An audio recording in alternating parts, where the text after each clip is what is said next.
Now, in some good news, we have this article from InfoWars on December 11th.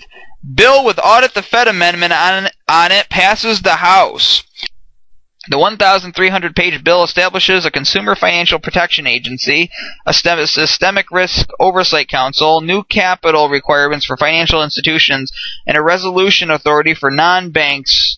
It also requires financial products like derivatives to be more transparent, overhauls rating agency laws, changes securitization rules, and alters the FDIC Bank Rescue Fund. Critics, however, say the bill will hurt small business and reduce competition. The Wall Street Reform and Consumer Protection Act represents a major intrusion by the government into this important sector of the economy. FreedomWorks reports today, with the new fees, regulations, and reporting requirements, the legislation threatens jobs, global competitiveness, and economic growth. So the bill itself is bad, and that's why Ron Paul voted against it, but it did have the Audit the Fed provision on it, so that's a glimmer of light. And our final article is from Alternet, a very liberal website, and it's regarding Obama's plan to relocate Gitmo detainees from Cuba to Illinois in an attempt to try to make good on a promise, a campaign promise, while not really doing anything to address the core issues involved in it. And I retitled the article on my page, An Ugly Reality. Gitmo is not being closed, it is being moved onto U.S. soil. And this article is from December 17th by Liliana Segura. The decision announced by the Obama administration this week to transfer some Guantanamo detainees to an empty Supermax prison in northwestern Illinois has been portrayed as another step toward finally shutting down Guantanamo. But the more we learn about the government's plans for Thompson Correctional Center, the more it resembles a Bush-era blueprint to turn a rural Illinois community into a microcosm of the War on Terror. Located just 15 miles from the Illinois compound operated by the notorious mercenary firm formerly known as Blackwater, the prison will be refashioned to replicate some of Guantanamo's worst excesses, namely the military commissions process and indefinite preventative detention, and largely staffed by U.S. military forces and well-paid private contractors who will swallow up a large number of the jobs the project will create. Political rhetoric lauding the economic windfall in store for the residents of Thompson and its surrounding counties, 3,000 jobs and more than $1 billion into the local economy, according to Senator Dick Durbin, may sell the idea to the Americans, but these claims are dubious and at best and a distraction from an ugly reality at worst. Guantanamo is not so much being closed as being moved onto U.S. soil. According to an analysis of the Thompson Project by the President's Council of Economic Advisors, once the prison has been fully renovated and upgraded to what has been described as Beyond Supermax facility, in essence, a Department of Defense and Bureau of Prisons will operate two entirely separate facilities side by side. One facility will be run by the Pentagon and will hold an untold number of former Guantanamo prisoners. The other will be run by the Federal Bureau of Prisons and will hold 1,500 to 1,600 federal prisoners to be transferred from overcrowded prisons elsewhere. On the Pentagon side, the Department of Defense estimates that it will need between 1,000 and 1,500 employees to staff its wing of the prison. One-third of these employees will be government civilian employees or private contractors with annual salaries between $80,000 and $90,000. The other two-thirds of the employees will be military personnel with salaries of $65,000, which includes housing and allowance. Not surprisingly, the analysis states, Department of Defense expects few of its direct hires to come from the local communities. So what's left for the locals? Lower salaries for one, with the exception of some prison guard jobs.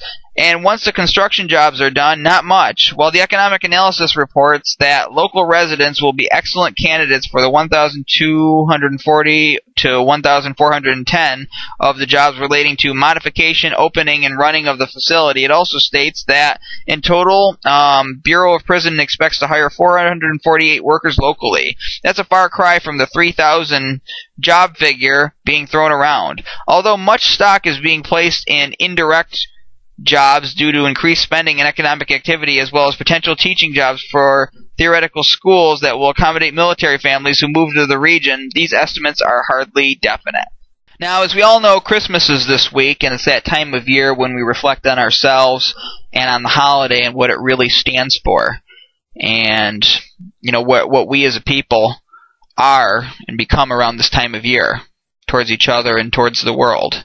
And I think no better words express this than the sentiments said in one of the most classic holiday movies of our time. Merry Christmas! Dinner was full!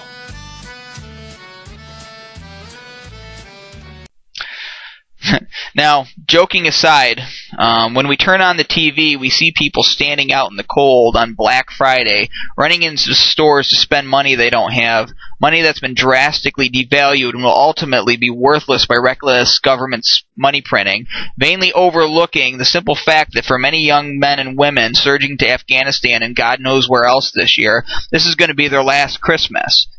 The excuse of, I don't want to think about it, or let's just enjoy the holiday, doesn't fly when innocent people are being murdered in our name by emperor wannabes who, as Kurt Vonnegut said, treat our soldiers like toys they just got for Christmas. Shallowness and intentionally turning a blind eye is what jihadists cite as justification for pulling off terrorist acts because they don't believe we have a soul. Obviously, I can't agree with extremists or their justifications for murder, but who can't empathize with their rationale when you see people stampeding over each other for the latest fad or working overtime to buy video games for their spoiled children, while those who take efforts to protest the wars are regarded as lepers who've wandered out from their colony? A few weeks ago, I stood outside my local mall with this sign.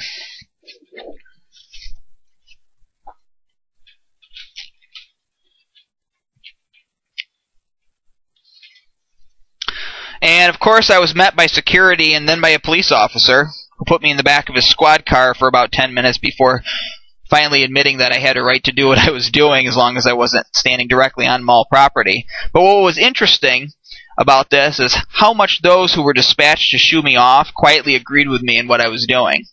Now, I'm thinking, maybe if we all stood in line to voice our opposition to Mr. Obama the same way we stand in line to buy the latest fad, maybe then the powers that be would take notice of our real numbers and realize that we actually outnumber them.